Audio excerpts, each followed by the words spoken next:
Greetings and welcome to the Sarah Magic Experiment. A long time gone. Only one book could get me out of my retirement, and that was Dave Lee's fantastic Primordial Chaos, which is a collection of your writings, Dave, from your early, I wouldn't say juvenilia, but very early writings right up until how recent do they go? I suppose the latest thing on there, well, I mean, there are some writings which I've written purely for this, and there's also some stuff that has been published just a few years ago. So up to fairly recent, yeah. Yeah, well, I really enjoyed it, and Oh, I'm glad. I actually listened to a lot of it because I'm very busy. I barely have time in the evening to sit down with a book, so I had it on Adobe Acrobat, read aloud. Sure, So, sure. so I had it in my buds, and it was detract from the experience a little, but I found it hilarious the way they pronounce certain words like breath work is breath work, and yeah, all that kind of stuff. But it's a great collection of writings. So, may I start, Dave? You know, you've been a practicing magician for over 40 years now, I believe. Yeah. So, what brought you into the magical fold? Well, I mean, I tend to think the older I've got, the more I've recognized that I was into magic when I was a little child. And I think that's pretty universal. I think children have this connection between the will and the world that is just, and I remember when I first lost it, at the age of 4. My dad told me that magic wasn't real when I asked for a sooty magic wand for my birthday, and he wasn't real magic. And I remember vividly holding his hand in the street, looking at this shop and thinking, wow, magic isn't real. I was 3 or 4, something like that. So, and then I went into science. I absolutely loved physics and chemistry and later biology. And I went into all that stuff. And then it was, so I did a complete hard science education thing. And then when I was in my late teens, I took quite a lot of LSD. And that's what precipitated me into recognizing the magic that had been missing from my life. Yeah, absolutely. So I think I'd like to concentrate on that for a while because my own entry into, I didn't even know it was magic at that time. I just knew it was a profoundly other kind of state. Trees seemed to be communicating with me. My environment was utterly changed, although it was kind of the same. What do you think it is with psychedelics and magic? And why do they go together? And is all magic and religious experience some kind of originally some kind of psychedelic shamanic experience? Oh, that is a massive question. Again, the older I get, the more I'm inclined to sort of agree with some aspects of, Terence McKenna's thesis that we got a hell of a lot from using mushrooms early in the day. In the early days of humankind, a lot of what we think of as culture was constructed out of psychedelic visions. But that's, like I say, that's such a gigantic question. But I think on a more personal level, what we grow when we're little kids, we gradually kind of inculcated into culture, into the culture we grow up in. And that might be generally there's some religious element to the culture. And I think what you could call the dominant religion in this culture, you could call scientism. It's a naive belief that science is the only way to investigate experience. And as a result, a lot of our experience is throttled down to anything that can be, that can be explained and measured externally is valid, but internal experiences, particularly really unusual ones, are not necessarily valid. There's an extremely judgmental quality to all religion, and scientism is no exception. So I tend to think of magic as being the exit door from the dominant culture you're brought up in. Like McKenna said, culture is not your friend. And once you become an adult, once you try to think for yourself, culture is not your friend. I mean, you may use some elements of it creatively and with great delight and approval, but the whole system itself is one of inculcation, of conformity in thinking, and thereby in conformity of experience. And when you take psychedelics, that is a massive exit route from ordinary reality. You notice, it's possible to be one moment to be thinking about things in terms of science, and another moment there's trees or spirits or something talking to you. In another moment, you recognize that there's a voice in your head which is your mother or father or something, and or some deep ancestor and distant ancestor. So you get into the weirdness with psychedelics, and then if you want to take that any further, or if you want to make your whole life out of that weirdness, as it were, then you need some kind of regular practice and a certain degree of discipline, and that's when I think it shifts into magic. That's how it worked for me, anyway. Yeah, certainly. I found that combining occultism with like psilocybin is my main thing. So I haven't done it for maybe a couple of years just due to circumstances. But me and a female friend that I used to practice magic with, mushrooms are absolutely central to what we did. So we would fast, we would do purification rituals, we'd go out for long walks. Like, it's a very rugged area of Scotland. We'd do pentagram rituals. One of us would go into the temple room. The other one would babysit through the house, although we knew there was nothing that would really go wrong. And you just set yourself up for an extremely profound magical experience. But one thing that struck me, obviously not when I began tripping, because the tripping came before the magic, but once I was thoroughly kind of indoctrinated into the culture of magic, was when I took mushrooms, I expected Horus or Thoth or these entities to pop up. And it really wasn't them, it was something very different.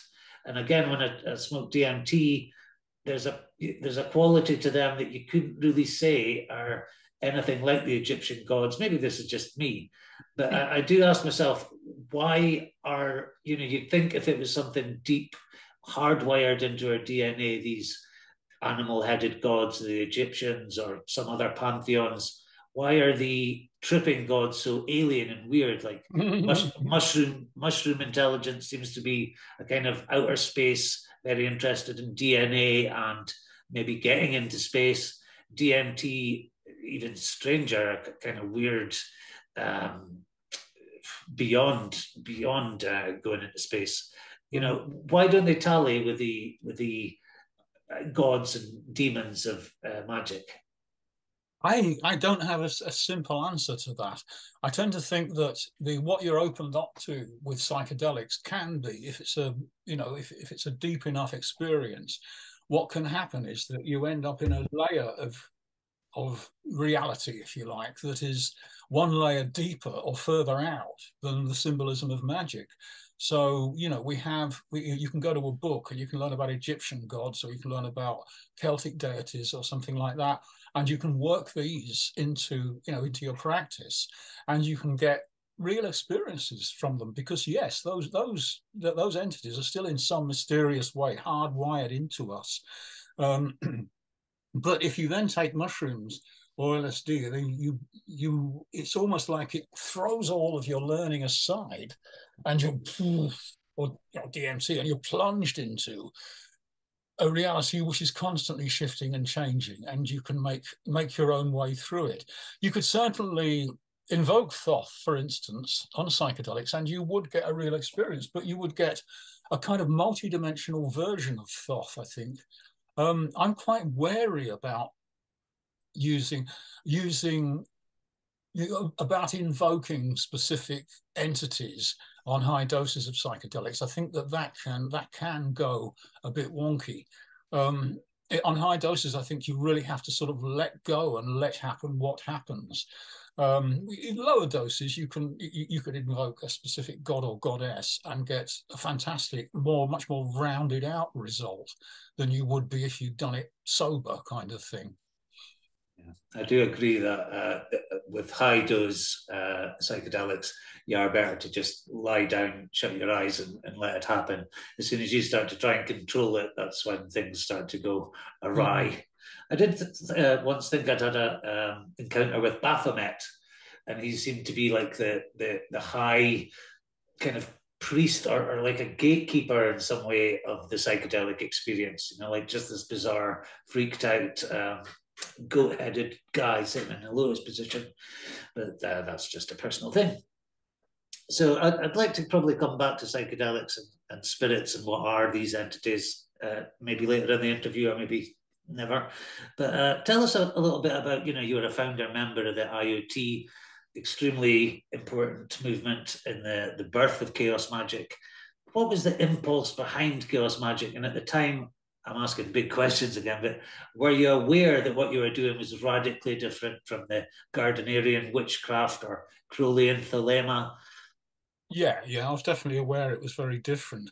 And we're talking about 1978. I was living in Leeds. I'd moved up to Leeds and to do some postgrad work at the university there. I just got my degree down in Portsmouth, and I there was an occult group at the University Students' Union. And I met some of the people in that, and they were interested in Crowley, they were interested in various other things. They were also interested in a teacher who called himself Amado Crowley, and actually sold himself as the...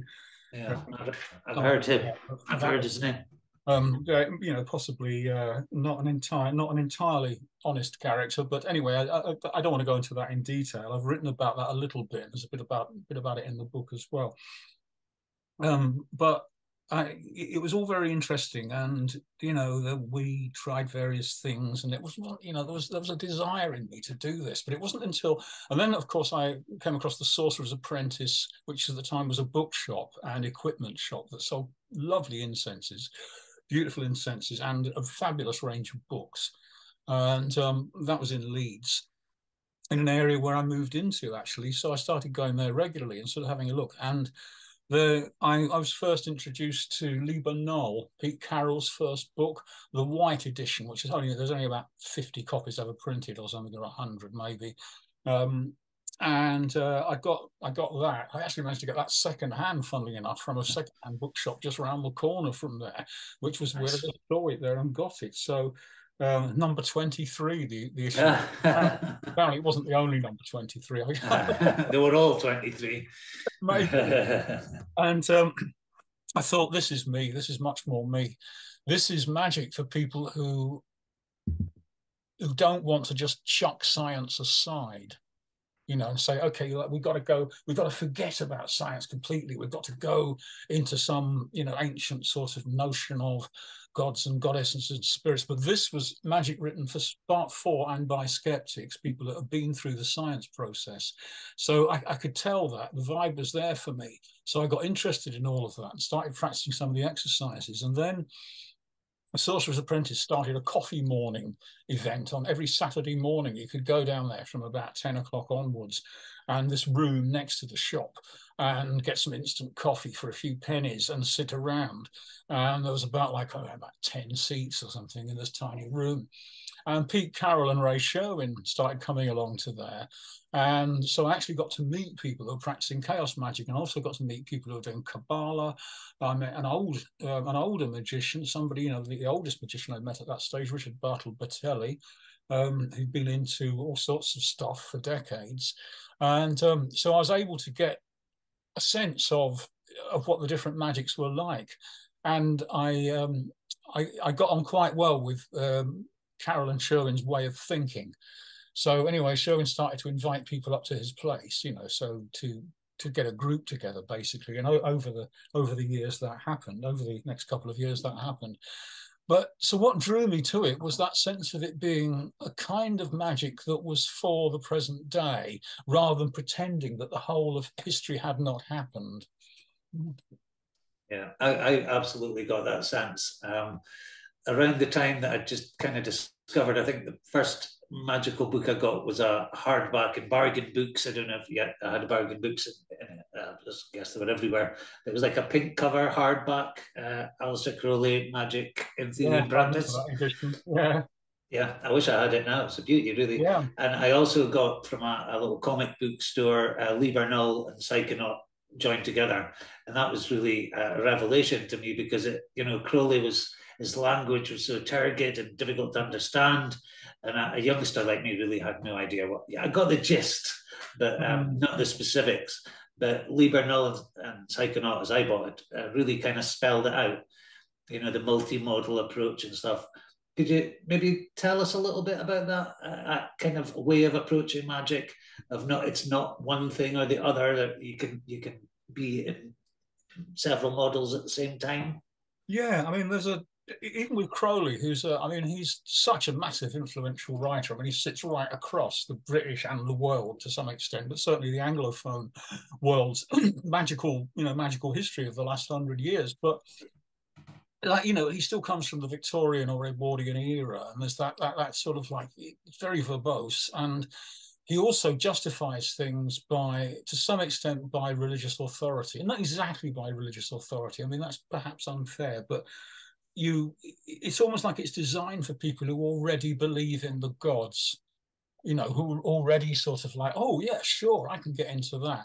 Whereas if you haven't had any experiences of the gods, no firm ones that convince you of their absolute reality, then you have to, instead of coming from the top down, oh yeah, there's God up here, there's various other gods, and then there's me doing magic down here, which seems to me like Crowley's version a lot of the time. With Chaos Magick, it's like, you don't really have to believe in much at all to start with. Just know that you can be different from what you are. Do these practices. They will enable you to step outside of your normal framework and then make stuff happen. So it's intensely pragmatic, and it's what I think of as bottom up rather than top down. Yeah, does that make sense? Absolutely. Yeah. So when did you realize that magic actually worked? Well, it was right at the beginning when I was doing the Liber Null exercises that I did a little sigil to get back in contact with someone I'd lost contact with, and it happened. Her phone number turned up somewhere, and I was able to get back in contact with this person. It was such a small thing, but it was like, oh, okay. So I started doing more sigils, and of course I had beginner's luck. A number of things just worked. It's kind of naive belief is a very powerful magical condition. And then, of course, it all stopped working. And so then I had to study and practice a bit more. So there was a kind of sudden, in about 1978, about the age of 25, all of a sudden I had that type of experience, which previously I just associated with psychedelics back in my teens. So what kind of forms of magic were you first performing with the IoT? What was it, group work? That's a good question, actually, because if you look at the suggested practices in Liber Null, not so much in Psychonaut, but in the original Liber Null, there's actually nothing about group work really in there. And it wasn't a group work orientated thing. It was more a case of, here's Liber MMM. This is a 6-month training program. Get stuck in on this. Excuse me. After a few months, you may find that your reality has shifted and you'll be more capable of doing magic, and so on and so forth. But there weren't really any suggestions for group work. So I was starting with solitary practice, and then kind of like meeting other people that were doing this. And we were mucking about and doing a few path workings and a few group meditations, and trying various things out. But it wasn't until I got to the stage of going to meetings that have been set up to form a group that there was a whole new array of experiences opened up. And in end of 1980, Ray Sherwin and Pete Carroll invited a few of us up to East Morton, where they were both living at the time. Ray Sherwin had a house there. Pete was staying there for the time being. And we did a working out in the woods, and so in a ruined factory, or the remains of an old factory in the woods, Sunnydale. This is kind of part of Ilkley Moor, part of that complex of hills. And so that was the beginning. And we did a few other workings, not that many, over 18 months. So the first group ran from 1980 to 82. And we learned a lot during that time. But basically, we built the basic substructure, as it were, of chaos ritual. We thought, okay, we're going to do a ritual here. We need a consciousness raising practice. So to start off with, to sort of boot the whole thing up, on one occasion I used the Bornless one, the Crowley translation of the Bornless one, with those, some lovely phrases in it. The terrible and invisible God who dwelleth in the void place of the spirit, and all of that. Very dramatic stuff, really good consciousness raising stuff. And by the time Pete Carroll had written his next book, he'd written Mass of Chaos B, the Baphomet Invocation, which then became the sort of standard consciousness raising working that we did. But in the beginning, like I say, we didn't have those rituals. So it was a case of we worked them up as a group, and then they were written up and formalized by the main authors in that group. Which were the Illuminates of Thanateros. That was it, yeah. That was it. That was the group. Yeah, that was the first group, and that broke up in. We decided to dissolve it because of the limitations. We felt we were pretty stuck actually. In May 1982, we dissolved it, and the whole thing kind of, went back to solitary practice. And then Ray Sherwin initiated the start of another group in 84, I think it was. Yeah, 84, just a year and a half later than that, 2 years later than that. And that was what was usually called in the literature the Circle of Chaos, and that was a rather larger group actually. We had a regular core of about 8 people, and occasionally up to about 12. So some quite dramatic rituals up in the hills. So again, we were still building up our practice. We were finding out what gnosis worked well in group ritual, what gods we worked well with, what deities, what spirits, and so on. Yeah, at one point, was it Ray Sherwin wanted to stop invoking Eris because she's the goddess of chaos and things were getting too messy? That was Pete Carroll actually. Yeah, that was much more recently, so not so many years ago, and I was corresponding with him about his book. Oh God, what was that book? The big book with the set of cards in it. Epoch, I think it was called. Beautifully made. Not the philosophy, it wasn't entirely to the magical philosophy, it wasn't entirely to my taste. But yeah, he was saying, people should stop invoking Eris because there's so much discord on the magical scene. And in my experience, there's, people who work with Eris all the time, the Discordian, brother and sisterhood on the magical scene are no more quarrelsome than other magicians. In fact, probably rather less so. So we thought that wasn't, that didn't work for me. I'm thinking of influences on early chaos magic. I would say Robert Anton Wilson had to be one. His idea of reality tunnels was very important to me. The thinker thinks what the prover proves what the thinker thinks. Yeah.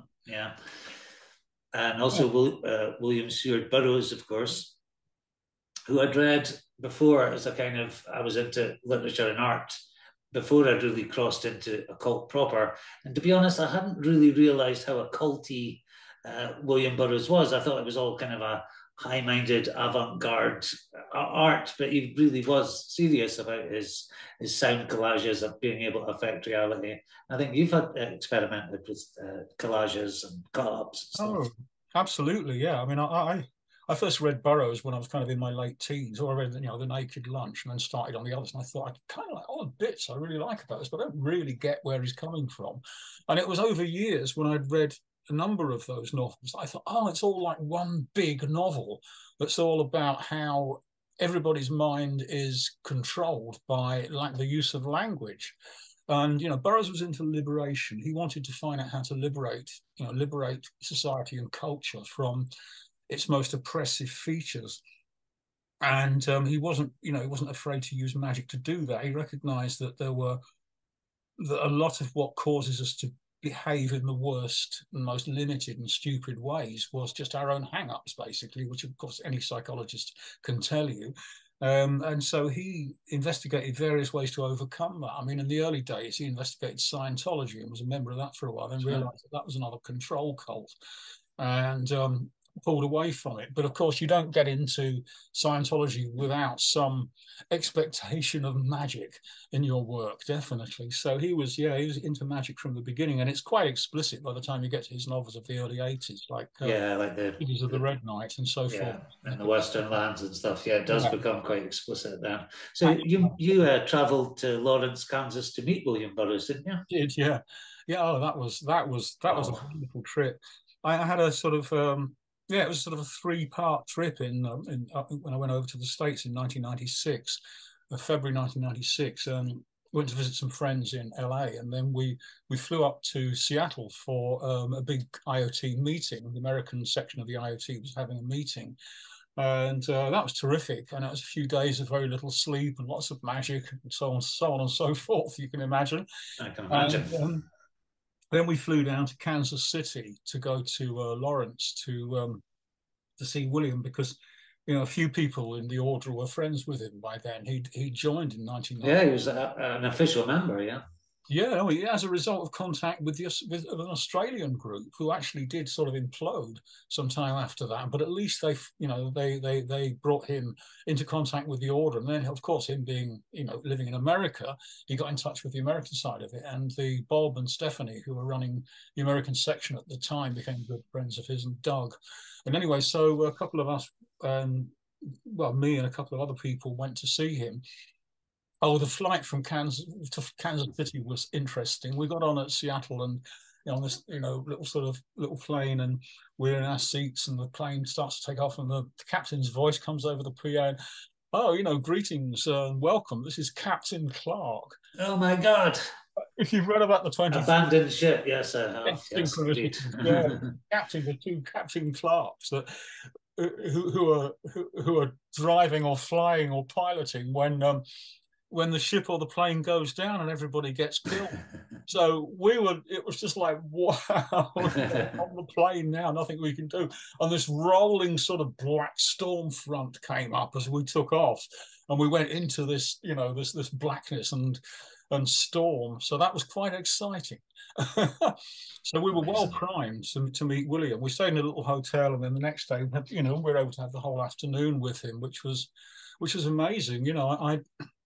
I've been given some extraordinarily good weed in Seattle at this party. The host had got this weed out, and it was so good that I asked him if I could take a bit to William Burroughs. I offered him some money. He said, "Oh, yeah, you don't have to give any money. Oh, here's I've got a little present for William.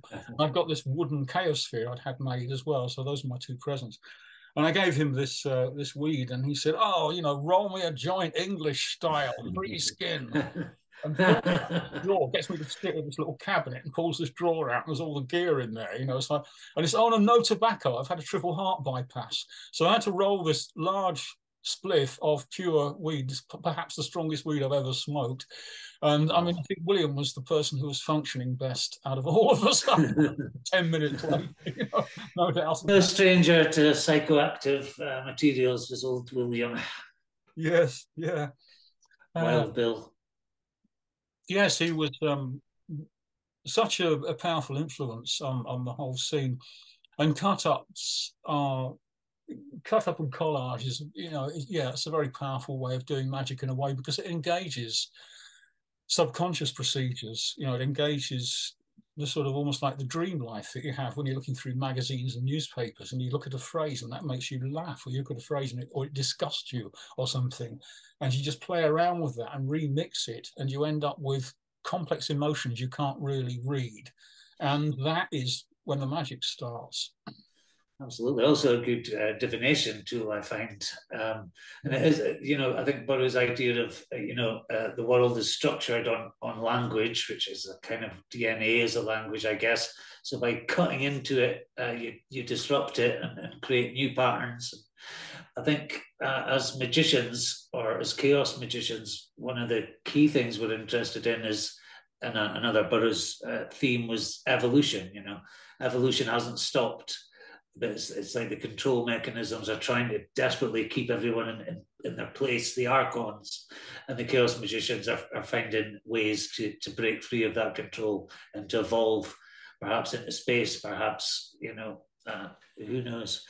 So in all your years of magic, you've been working with, such a broad range of magic. You've done breath work, like Stanislav Grof. You've done rune magic, what you call northern magic. You've done wealth magic. What are you doing at the moment? What's your main thing? What am I doing at the moment? Well, apart from talking to me, of course. I do my own mix of things, and it varies. I have a core practice. I meditate every day for like 20 to 30 minutes, and techniques that, it's my own technique, but it grew out of being taught by Alan Chapman. his name that might be familiar, meditation teacher and spiritual teacher. Also, like someone I met through the Chaos Magick scene. So that's kind of like the baseline.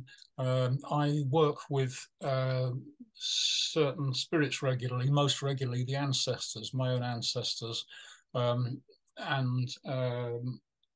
I do spells when they're needed, kind of thing, and I do so that kind of thing. But yeah, so that they will incorporate what I've learned from the runes. That will incorporate what I've learned from the Chaos Magick world. Yeah, so whatever's needed at the time, really. Yeah, I have runes tattooed on my fingers, and I've got one down here. And that was after a psilocybin trip where I was kind of guided. It's very turgid, and I often find when I take psilocybin, especially after a long time, I'm plunged into this kind of very dark, scary kind of place, and I gradually have to. I'm in dialogue with this kind of voice thing, and I gradually kind of scale a mountain. And at the end, I saw myself with old leathery skin as a very old man covered in runes. So I went. But do you find that Northern magic and runes and stuff have been tainted by the association with the right wing? I mean, I was horrified to find out that runes are actually illegal, I believe, in Sweden or something like that. I heard. It's legally, yeah, it's a legal grey area in Germany. I think they can be I think they can be illegal in certain contexts to display them in Germany. Yeah, I went over to Berlin for a big meeting in 1997, and I was on a vow to take a staff with me at all times at the time.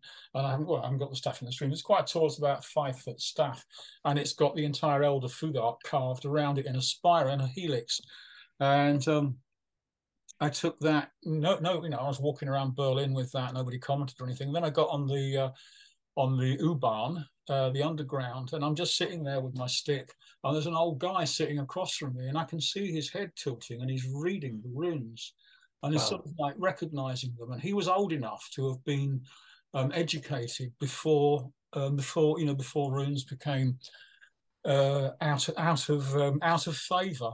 But I think the thing about that, it's not the runes themselves aren't tainted. The Northern tradition itself isn't tainted. Germanic esotericism isn't tainted. What it is that I think of it as a pure well from which some very, very crazy bad people have drawn water to brew poison. Yeah. Yes. That's an excellent way of putting it. Hitler's crew did it, and there are still people doing that. There are still a few names that you can find on the internet who are still pretending that the real essence of Germanic esotericism is white supremacy and other horrible ideas. Yeah, it's a shame. So on to lighter subjects. Wealth magic. I recently went on a trip to Stornoway with a couple of kind of slightly new agey. One was American women, and as I was speaking, they picked up on something in my speech patterns, and they said, "You're living in poverty consciousness," because I've never got any money. I'm not very good with money. I don't earn much money, and I'm asking you as a kind of personal favor, how do I break out of this poverty conscious when I'm always I think it was the way I was brought up. It was kind of boom and bust. My parents either had lots of money or no money. And I just have never developed a good attitude towards the energy of money. Can you help me, please? Oh, God. Well, I maybe, I don't know. I mean, it took me years to get, that was the last area of life that I found any good magic for myself. I lived in relative poverty for years. I mean, to some extent, when I first started studying magic, it was the end of a career. So I was kind of like semi-employed for a while. So I was very much a full-time magician. I didn't really want to be working a full-time job for a while. I was busy studying magic, but over the years, I gradually kind of got better at making money consistently, like you say, as opposed to odd spurts and starts. I actually managed to get a consistent income. But that was the last thing to fall into place for me. And my record of that is my book, The Wealth Magick Workbook. That's really, to some extent, there's quite a psychological emphasis in that book because I had to look at my own psychology before I could do effective magic, basically. I think one of the things that limits well, there's various psychological attitudes that limit us when it comes to money. One of them is, I don't deserve this, which of course is often put into children. I was always told not to ask for more, in fact, not to ask, basically. So you have to overcome that. And there's all sorts of other, very negative attitudes that we've got to ourselves, that many of us have got to ourselves, which make it impossible to get a consistently good attitude to money. So the exercises I suggest in there are a number of them are about dismantling those dysfunctional thinking patterns rather than actual kind of wand-waving style magic. I think that this is a particular kind of approach, and it's worked for me now. And I've got luckier and luckier, touch wood, as I've got older, with money, such that I don't have to worry too much about it these days. But I ever come across a guy called Jimmy Shreve. He does podcasts. I don't think I have. No. Okay, he identifies as a Satanist, and he puts out books about sort of all the sort of bloodier and darker aspects of human behaviour, like cannibalism and so forth, and all that, lovely stuff. And so that, he makes a living out of writing all sorts of dark, crazy stuff. And he interviewed me about a year or two ago. And it's very interesting. We got talking about wealth magic thing, and he read my wealth magic workbook, and he said for him it was like too indirect, too psychological. And he sent me a copy of his book, which is called, look at the difference of the titles here, The Wealth Magic Workbook. His is called Get Money. And it's about quite a direct approach. Ruthless approach. Again, it's quite psychological in tone. It's about absolutely ruthless approach to your own psychology in terms of how much you value material wealth.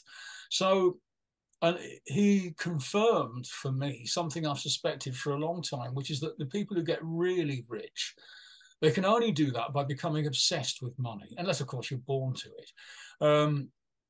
And people I know, the only magicians I know who I would class as rich, they've got a couple of million sort of thing in assets, are people who became obsessed with money at some stage. I can't do that.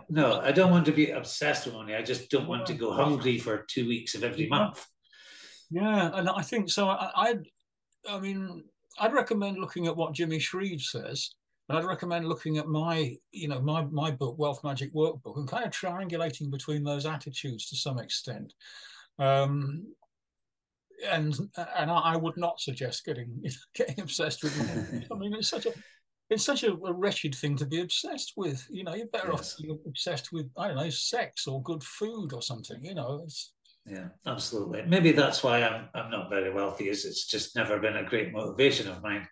Yes, the idea, I think it's pretty much a chaos idea, or it was through Chaos Magick I was introduced to the idea of egregores. And you said something very interesting in one of the articles that was in Primordial Chaos, and one which I absolutely agree with, or at least I think this was the point you were making, that the gods and goddesses of, perhaps I see them more as perhaps starting as a river, and then humans start to imbue that river with qualities of mother because it gives life. And it's actually our human minds that create an egregore around that river, which eventually becomes self-sustaining, and then it does become a separate entity. Am I on the right track there? Absolutely. That's very much how I see it. Yeah, I see them. Yeah. And they're empowered by, ancient gods are, because they've got symbols associated with them, incenses, colors. You can really tap into that quite easily by doing that. Another thing that really interests me, although I'm scared of it and I've never really gone too far with it, is the goetic demon type sorcery, where you're making pacts with I don't know. I mean, have you done much goetic spirit work? Not much. I did about a solid year, really, with a magical temple in Birmingham that was run by a friend of mine that I used to visit regularly, and he was much more deeply into study of the Goetia than I was. But there was a group of about 5 of us used to meet at least once a month, and we'd get up a few demons and ask them to do things, get them to do things. But frankly, it's not my cup of tea. Actually, I got, from a purely pragmatic point of view, I probably got the least interesting result, or not the least interesting, but the least practically useful results of using Goetia of any kind of magic. It just didn't suit me.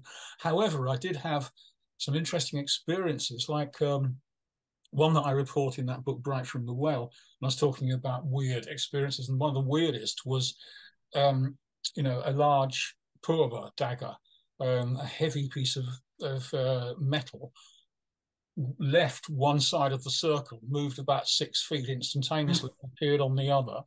Wow.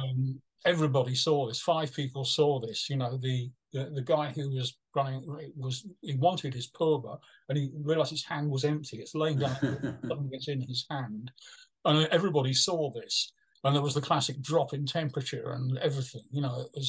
There's some strange energy transaction. So there was that. And also I had some amazing dreams where I talked with entities in my dreams. The demons turned up, sometimes in disguise, sometimes more obviously in dreams. But it really wasn't my thing. It seemed a lot of theatre and high emotion for very little result, basically. Yeah, I mean, I guess you're aware that lately there's been a move back towards the more traditional, everybody's obsessed with grimoires, and because of Jake Stratton Kent's brilliant pioneering work, everybody's wanting to do the true grimoire. But it's still, there's a disconnect for me. I can see how putting effort into something and, doing things properly by astrological timing empowers you as a magician, but I'm just not sure how that, it seems very out of time for 21st century magic to me. Yeah, I know what you mean. I think that Jake Stratton Kent has done an amazing job. I mean, he's actually kind of taken the old grimoires and not only done his own personal scholarship on them and actually connected things together that have been left unconnected for a long time with a critical outlook as well. But he's also somebody who he seems to have a very intimate quality in his relationship with the demons. He talked at an open IoT event a few years ago, and it was really interesting to sort of get the vibe of what he was doing. And I think one of the reasons he likes to work like that is because he really wants to get to know the demon on its own terms. He really wanted to get to know the demon on its own terms, so that you could have an experience of an alien consciousness. Because I think at best, this is what we have here. We have, what was that term that people have used? Ultra terrestrials. I forget. Oh yes, yeah. That's very back in the 80s or something by yeah. some a UFO writer, and I think it's quite a good term. I think that the demons and the elves and other powerful creatures that are non-human that you get in the traditions, and that are also not ancestors, but are connected with the ancestors. I think those are the kind of areas that you can get into with the most sensitive and deep demon work. But I feel like it's just not. I don't think in this incarnation I'm never going to get deeply into it. Yeah. When you're talking of elves, and automatically brings to mind DMT. Have you ever read any of or seen any of Dr. Andrew Gallimore's stuff? He's got a book out called Alien Information Theory. He's he's a neurologist who believes that it's a kind of strange idea, but he believes that DMT is a kind of civilization test, and that if a culture becomes sophisticated enough to extract the DMT and put it together, then it means we get to join the high bodiless entities who we encounter as DMT entities. Interesting, and they're currently doing experiments to because DMT is so quick. He said it's like bursting into someone's living room, gawping at them, and then being sucked out, and they're all like, "Who the hell was that? How rude!" So he wants to intravenously keep people under the DMT thing for much longer. So have you come to any conclusions about what these non-human entities are, apart from just non-human entities? I haven't, no. I genuinely believe they are non-human entities, but as to where they reside, I'm totally agnostic about that. I don't necessarily believe. Some days I'm capable of believing they exist in another universe parallel to our own, which we can break through into. Then there's like Rick Strassman talking about this is civilizations on other planets, and I mean I find that a bit far-fetched. But I mean, Yeah, in certain states maybe I could believe in that too. But I know that that there are non-human consciousnesses there, but they may be fragments of our own collective consciousness in the Jungian sense, that we're all, that we've all got the same basic kind of chassis of neurology. And that chassis is built on a chassis of animal neurology, which is built, like going right back to single-celled creatures. So we've got all these kind of layers. And I think maybe entities can bud out of those layers and actually take on, under certain conditions, intelligent behavior. So maybe it's that. But there's a trickster-like quality to DMT that makes it seem very personal as well. Also with psilocybin, I've had that trickster-like quality. Yeah, me too.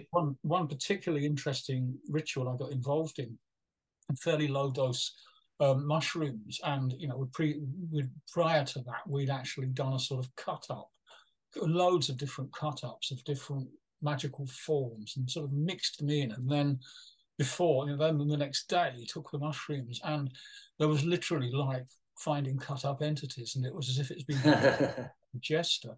It's like I had one friend of mine, he had something, he said, which was like a sort of rotating cartoon Buddha. I had a thing which seemed to be an entity from deep space that lived in stars. That was, it was some really crazy stuff. So I think you've got, again, this realm of whatever you want to call it, ultra terrestrials. I mean, that connects with it as well. I don't know how. I mean, it's just life's biggest mystery, really. There are other intelligences in this world, but I don't think we can pin them down. Absolutely. So I would say it's a dramatic. I mean, I was at a talk the other night in Aberdeen, a guy from Chile talking about psychedelics, mainly their therapeutic uses. And, it's the world seems to be looking at psychedelics as no longer the terrible demon threat that it was seen with Levy and all that. And I should have mentioned his 8-circuit model and all that. In fact, let's talk about that for a little bit. You're obviously familiar with the Levy-Wilson 8-circuit model, Prometheus Rising and all that. That sounds very much like your idea of the chassis, and then another bit being built on that, and then another bit built on that. And I think what magic does is it allows us to re-imprint, you get what he calls imprint vulnerability, which would maybe in tribal cultures or indigenous cultures be mediated by rites of passage and formal ritual. In the West, we've lost all that, so our psyches are adrift.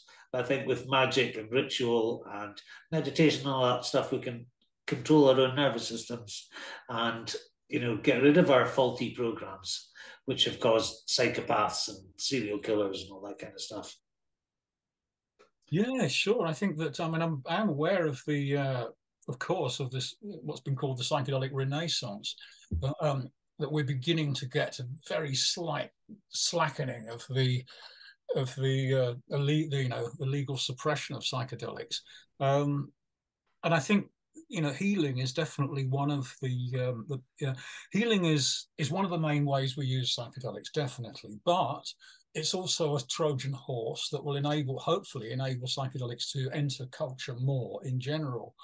Now, it's interesting when we think about healing and psychedelics. It's like when Maria Sabina, the curandera who turned on Wasson and Hoffman back in 1954 or whatever, 55. She said she'd never had people come to her for visions before, that people came along for healing. They came along for healing. She'd never had anybody want to see a greater reality before, so she was quite intrigued. So here you've got somebody from a different culture, and her view of our culture is that, of course, we're all stuck in scientism and need to come out of it. I suppose that would have been what my voicing of her view. That's how we're different from her neighbours in a Mazatec village. But that's only one frame. Once psychedelics, once you think about, I mean, I go into this a bit in the book, what is tricking for? There are various things it's for. And obviously one of them is, is healing. But it's not always like that. You can take some mushrooms and think, right, I'm going to do the therapy thing now, lie down with the shades on and the headphones with your carefully curated track, playlist that you've downloaded or whatever. And I've done that and had some good results, but I've also done that. And after about an hour, I've just ended up, some sort of chaos has happened and stuff has happened and maybe some healing has happened. And then after an hour, it's like, this is finished. This paradigm, this use of the sacrament is now finished. And so I, take all that stuff off, get up, make a cup of tea and think, what do I do next? And it's also used the term sacrament there. So that's another frame in which people use it, is that it's an approach to the gods or to greater reality. And of course, that's a frame that's been around since the 1950s, 60s onwards. But what if there's other uses as well? I mean, sometimes it seems like people are down on the fun aspect. And the fact that, just ordinary people going to a festival can, don't think of themselves as magicians, can take a few mushrooms and listen to a band and have an extraordinary experience that changes their life, and so through fun. And I don't think you get that many goes of fun with psychedelics. The first few, they're like freebies, aren't they? And then it gets more serious. It certainly does. Yeah, but it's still the fun thing should not be decried. And then I think another frame is that it's an underworld trip, and it's not just for you. So that as you fall, maybe with the shades and the headphones on, as you fall into that deep chaos, that abyss, you're not only going there for yourself, you're going there for your whole community in a certain sense. So I don't know how that works, and I wouldn't want to be pretentious about it and say, "Oh, we're doing something." Or some people would frame it like that. But there's a sense that you're taking up some part of the darkness of the world and helping brighten it somehow, or helping metabolize it, perhaps better than brighten it. Yeah. Yeah. Something I always thought was important was to try and bring something back of value, like a piece of art or a piece of music, or I've tried to describe trips in linear prose, doesn't work. Cut it up and you're much more near the actual experience of the thing. So how do you think, as we move through the 21st century, magic, perhaps in conjunction with the psychedelic renaissance, how's it all going to, is it just still going to be a minority of people that are willing to go that far, and the majority of cultures are just happy to be spoon-fed entertainment? How do you think it's going to go? I think that I don't think magic is ever going to be a full-time concern of more than a tiny minority. I mean, I think literally a few dozen per million. And, it's like that low, the people that are real magical full-timers.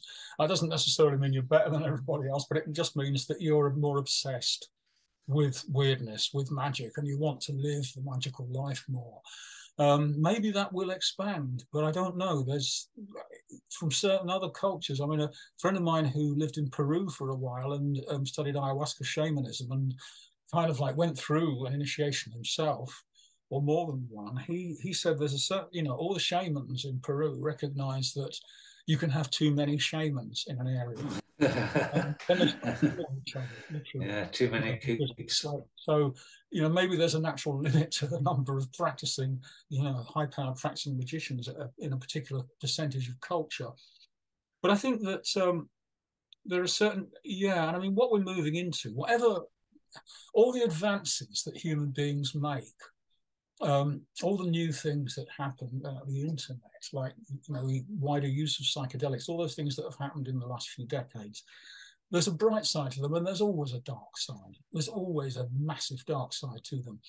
And I don't even want to talk about any dark side of psychedelics at the moment. I don't know how that would manifest, but we've already seen the dark side of the internet manifesting massively with just the post-truth culture of social media, which has helped get Nazis into power all over the place, or people that are pretty much indistinguishable from Nazis. Yeah.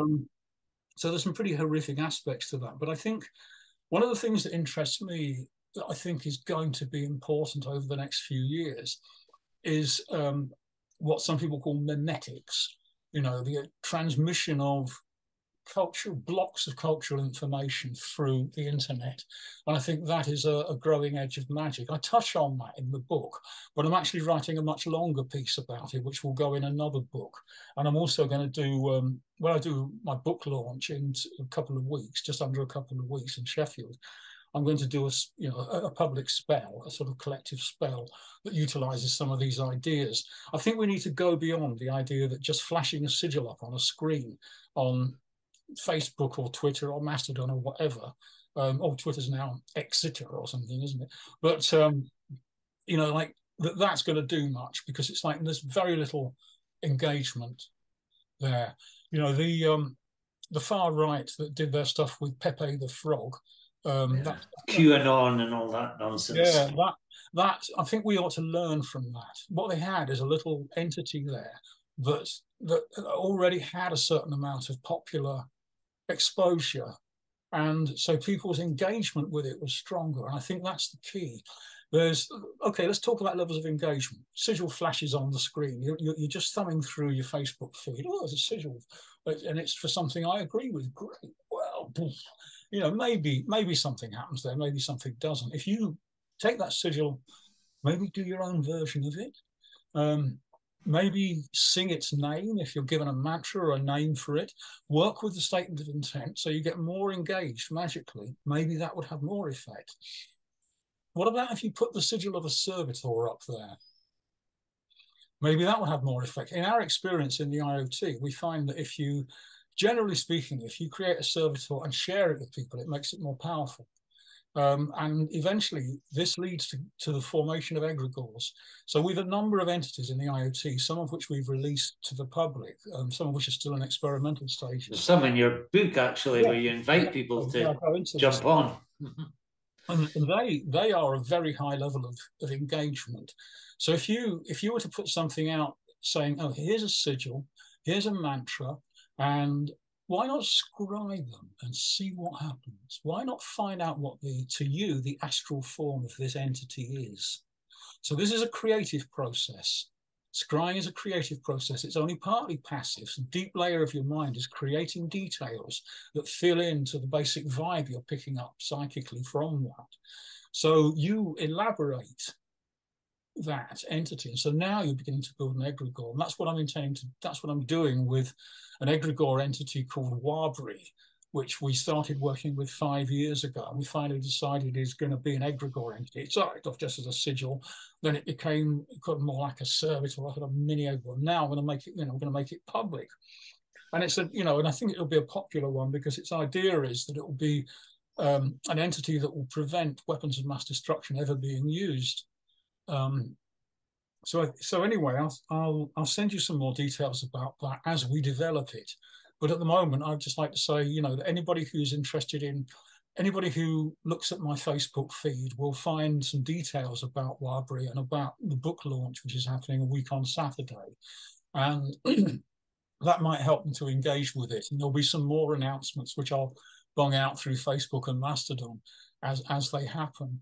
So I think really the future of online magic has got to be a much more intense engagement with the issues. And I think egregores is the way forward. Yeah, fantastic. I mean, the breadth and scale of the book is, it's almost 300 pages. It covers everything. It's fantastic. So we've only been able to skim over the surface tonight. I'd love to have you back sometime, Dave. It's been a wonderful conversation. I love your optimism and your openness, and your you don't get involved in kind of mystification, and you're just speaking as an ordinary person, really, to ordinary people, and I think that's very refreshing in the occult world. So that will probably do it, Dave. Thank you so much. I wish you every success with the book. I'm sure it's going to be great. I'm certainly going to get a copy. Right. So it's been a pleasure, Dave. Thank you very much for being my first guest on season 2 of the Saratha Mage Experiment. Right. You're welcome, Stephen. It's been a pleasure. Absolutely, Dave. Thank you very much, sir.